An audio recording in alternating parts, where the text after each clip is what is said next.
नमस्कार, आप देख रहे हैं लोगों की आवाज़।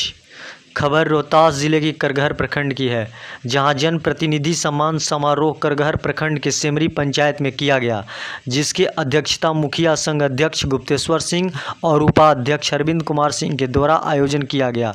करगहर प्रखंड अंतर्गत सेमरी पंचायत के जिला परिषद सदस्य शकील अहमद जी के आवास पर जनप्रतिनिधि सम्मान समारोह में माननीय विधान पार्षद श्री संतोष कुमार सिंह जी के आग्रह पर ग्राम पंचायत परामर्शी समिति बनाने हेतु ऐतिहासिक निर्णय लेने पर आदरणीय मुख्यमंत्री श्री नीतीश कुमार जी एवं आदरणीय पंचायती राज्य मंत्री श्री सम्राट चौधरी जी को सभी करगहर प्रखंड के सम्मानित पंचायत प्रतिनिधियों ने आभार जताया। साथ ही करगहर प्रखंड के सम्मानित प्रतिनिधियों ने अपने मुख्य अतिथि माननीय विधान पार्षद संतोष सिंह को चांदी का मुकुट एवं अंग वस्त्र एवं पुष्प का माला पहनाकर सम्मानित किया। जहां जनप्रतिनिधि सम्मान समारोह में विधान पार्षद संतोष सिंह ने क्या कहा, आइए सुनते हैं। के सम्मानीय मुखिया के प्रांगण में जो और जिला परिषद सदस्य के प्रांगण में आप लोगों ने जो सम्मान दिया है, आप सभी को, यहाँ बैठे हुए मंच पे सभी सम्मानीय अतिथिगण को भी और मंच कार्यक्रम में बैठे हुए सभी सम्मानीय प्रतिनिधिगण को मैं अपने तरफ से कोटि कोटि हाथ जोड़ के प्रणाम करता हूँ। मित्रों, समय बड़ा हो गया है, लंबा।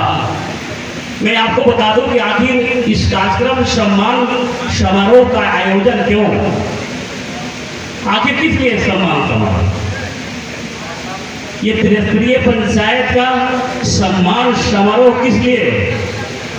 मित्रों, इसलिए ये त्रिस्तरीय पंचायत के सम्मानीय सदस्य न किसी जाति के होते हैं, न किसी पार्टी के होते हैं, न किसी कोई धर्म होता है, न कोई मजहब होता है। इसलिए इस कार्यक्रम का आयोजन किया गया। आप जरा सोचिए, चौक चौराहे पे बैठे हुए लोग, राजनीतिक लोग जो चौक चौराहे की राजनीति की अनुसरण करते हैं, विश्लेषण करते हैं। किसी ने कहा कि लगता है चुनाव आगे बता। कोई मित्र ने हमको फोन किया कि भैया चुनाव आ गया है, क्या बड़ी कार्यक्रम हो रहा है? मैंने कहा कि नहीं, अभी चुनाव बाकी है, अभी चुनाव में थोड़ा समय है, चुनाव होगा, तो बड़ी आप कार्यक्रम कर रहे हैं। तो मैंने कहा कि एक बार मीटिंग में आ जाइए और आपको पता चलेगा कि कार्यक्रम क्यों हो रहा है। मित्रों, मैंने कार्यक्रम करने का मेरा कोई औचित्य नहीं, आप सभी सम्मानीय प्रतिनिधि का इस कार्यक्रम का आयोजन किए हैं। और चांदी का मुकुट, सोने का मुकुट या हीरे का मुकुट हो, लेकिन जो प्यार आपने दिया है, शायद कैमूर रोहतास का कोई प्रखंड नहीं दिया। मित्रों, ये कार्यक्रम मैंने इसलिए कहा कि भैया आप करवाइए कि आप ऐसे मोड़ पे खड़े हैं, चौक चौराहे पे बैठे हुए लोग, पत्रकार बंधु यहाँ बैठे हुए हैं, समय ज्यादा हो गया है, लेकिन बोलना है, जरा 20-25 मिनट समय देंगे, अभी रहेंगे, हमको और बोलना है और आपकी कलम की ताकत वहां तक जाए, मेरे भाषण के माध्यम से और आपके कलम के माध्यम से, कि गांव का बैठा हुआ एक व्यक्ति, उसको लगे कि त्रिस्तरीय पंचायत का कार्यक्रम और सम्मान भी ऐसा होता है। इसलिए आपको रहना जरूरी है। मित्रों, चौक चौराहे पे बैठे हुए लोग चंद शब्दों में जाति मजहब पार्टी में बंधे हुए, वो कई शब्दों में अपनी राजनीति की व्याख्या करते हैं, विश्लेषण करते हैं। आप सभी त्रिस्तरीय पंचायत के सम्मानीय प्रतिनिधि हैं, आप ऐसे मोड़ पे खड़े थे, हम भी खड़े हैं। आप जरा सोचिए कि आप ऐसे मोड़ पे खड़े हैं, ना हम आपके प्रतिनिधि हैं, ना हम आपके प्रतिनिधि हैं, ना आप हमारे प्रतिनिधि हैं, ना वोटर। आप चुनाव जीत के आइएगा तब हमको वोट दीजिएगा। और मेरा कार्य 16 तारीख को 12 बजे रात से खत्म हो गया है। अब मैं विधान परिषद का सदस्य नहीं, मैं परामर्शी समिति का एक सदस्य हूं। और कार्यक्रम उन नेताओं को भी आप कहिए जो चौक चौराहे पे बैठ के हम त्रिस्तरीय पंचायत परिवार की जो राजनीति करता है, उससे जरा कहिए कि आप वोटर नहीं हैं, आप चुनाव जीत के आइएगा तब हमको वोट दीजिएगा, और जब वोट दीजिएगा तब हम आपके प्रतिनिधि, तब प्रतिनिधि रहेंगे, आपके हक और अधिकार के लिए लड़ेंगे। मित्रों, एक समय आया, आप जानते हैं, कोरोना की एक बहुत बड़ी महामारी थी। कोरोना की इस महामारी में शायद कितने माँ का कोख सुना हो गया कि मैं कह नहीं सकता। मैं उसमें भी एक वैसे पिता हूँ कि जिसका जवान बेटा इस कोरोना महामारी में चला गया। मित्रों, अजीब विपत्ति थी, अजीब समस्या था। सही कहा, सभी आपके मुखिया सर के, सभी करागर प्रखंड के सभी मुखिया, सम्मानीय मुखिया, सब लोगों ने जाके कि घर से निकलो यार, एक बेटा चला गया तो क्या हुआ, हम सभी आपके बेटा, आपके भाई हैं, आप हजार हैं यार, निकलो, मेरे भविष्य के बारे में सोचो। मैं नहीं निकल रहा था, आपत्ति थी। माताएं बहनें यहाँ बैठी हुई हैं, जिसकी पत्नी चली जाए और जिस परिवार का जवान बेटा चला जाए, उस परिवार की क्या स्थिति होगी आपसे बताने के लिए काफी है। आप सभी पारिवारिक लोग हैं, घर गृहस्थी के लोग हैं, आप सबको पता हो। मित्रों, मैं नहीं निकल रहा था, लेकिन मेरा नैतिक दायित्व और कर्तव्य था आपके प्रतिनिधि होने के नाते।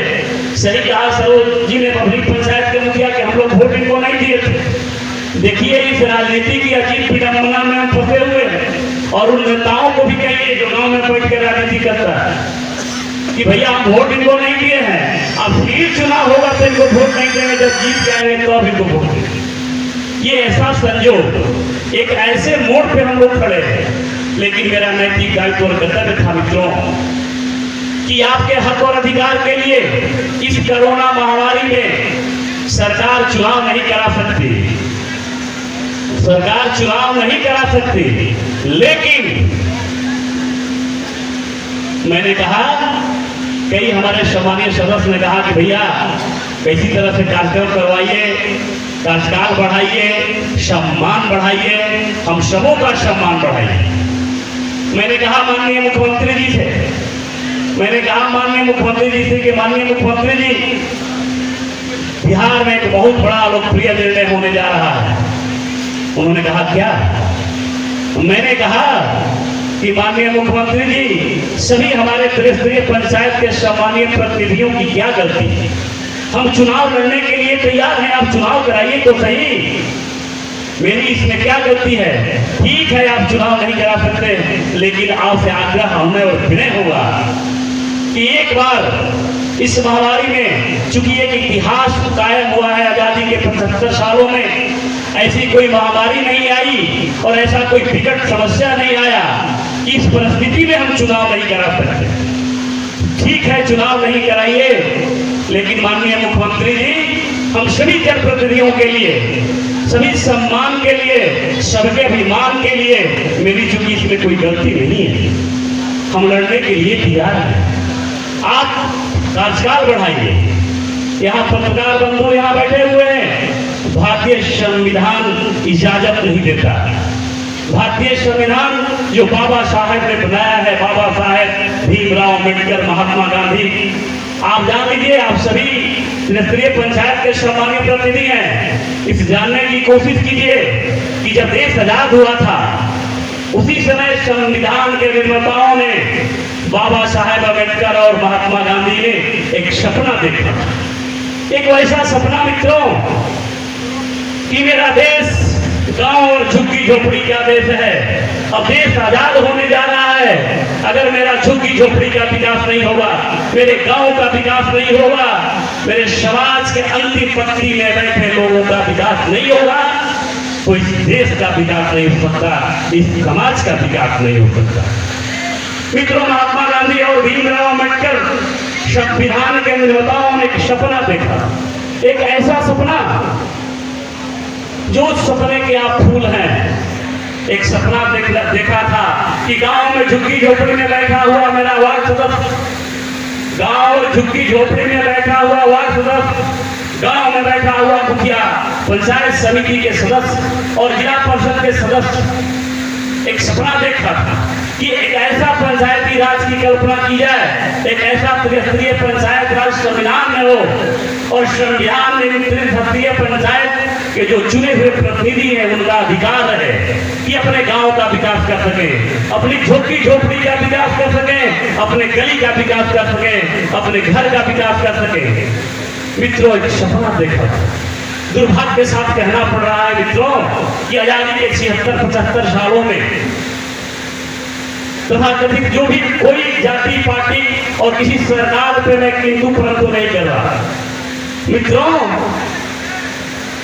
किसी ने भीमराव अम्बेडकर और बाबा साहेब भीमराव अम्बेडकर और महात्मा गांधी के सपने से किसी को त्रिस्तरीय पंचायत के प्रतिनिधियों को नहीं देखे। हम धन्यवाद देंगे माननीय मुख्यमंत्री आदरणीय नीतीश कुमार को, हम धन्यवाद देंगे पंचायती राज मंत्री आदरणीय सम्राट चौधरी को, जिसके आप सब प्रतिनिधियों के आग्रह पे, अनुनय और विनय पे, आप सब प्रतिनिधियों के आग्रह और अनुनय विनय पे बाबा साहेब और महात्मा गांधी के चश्मों से आपका सम्मान देखा, आपका अधिकार देखा, आपको अधिकार दिया। मित्रों, उस समय बड़ा विपत्ति था, संविधान इसकी इजाजत नहीं देता। भारतीय संविधान में अगर इलेक्शन कमीशन घोषणा कर दिया 5 साल के लिए, तो 5 साल 1 घंटा प्रतिनिधि नहीं रख सकते। जिस दिन से आपने वोट लिया है उसके बाद आप 1 घंटा भी प्रतिनिधि नहीं रख सकते। मैंने कहा माननीय मुख्यमंत्री जी और माननीय पंचायत राज मंत्री जी कि ठीक है, आप तत्काल नहीं बढ़ा सकते, लेकिन चाहे समिति बना के, चाहे कुछ और चीज बना के, लेकिन त्रिस्तरीय पंचायत के विकास में, यानी गांव के विकास में हमारे त्रिस्तरीय पंचायत प्रतिनिधियों का भागीदारी रहे, ये सुनिश्चित करें। यही मेरा आग्रह, अनुनय और विनय हो आदरणीय नीतीश कुमार जी को और माननीय मंत्री पंचायत राज मंत्री जी को कि आपका परामर्श समिति बना के, ये परामर्शी समिति बना के आपका अधिकार का जो सम्मान किया है। मित्रों, ये आजादी से हो रहा है, आजादी में ही इकट्ठा हो गया था त्रिस्तरीय पंचायत, लेकिन मिला इसलिए मैं देर से ही परिवार का मीटिंग है, जिस परिवार का नाम है त्रिस्तरीय पंचायत परिवार। और मित्रों, जब ये परामर्शी समिति बना, जिस दिन एक तरफ कैबिनेट था, आप सोच सकते हैं, एक तरफ कैबिनेट था, एक तरफ माननीय मुख्यमंत्री और माननीय पंचायत राज मंत्री आपके अधिकार और हक के लिए लड़ाई लड़ रहे थे, व्यवस्था सोच रहे थे कि कैसे मिलेगा, और एक तरफ नहीं कहा दामोदर भैया कि जरा ब्यूरोक्रेसी पे लगाम लगे। मैं आता हूं, उस पर बताता हूं।